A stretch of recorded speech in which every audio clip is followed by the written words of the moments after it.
Let the taxpayers of Western countries hear these figures and think about where their governments are spending their people's money. Instead of developing their own healthcare systems, which have a lot of problems, we know this very well. They should develop the same healthcare systems, raise wages, and so on. They should also employ migrants who move there in large numbers, so that they do not occupy jobs for local citizens, but work where they are needed. They do not always succeed there, and there are many similar problems everywhere. We also have similar problems, but they are much more acute. And the further they continue their policy towards Russia, the worse it will be for them. Until today, Chabad owns Russia. Putin is a Chabadnik.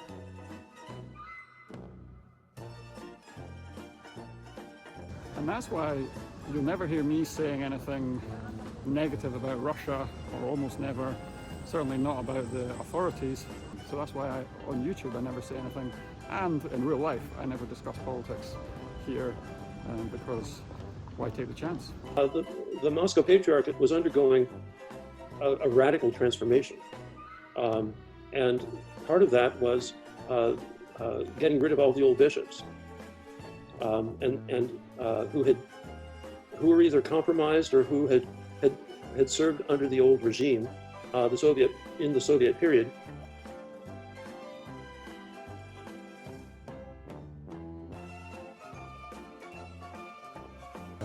That's another thing I love, both my wife and I love about Russia, is how safe it is. She was just talking to a young girl who's coming over to visit last night on the phone, and she said the girl said her parents are worried about her coming here. It's a dangerous place, human trafficking, you know. And I just laughed. I said, no, that's what takes place in Los Angeles, not Moscow.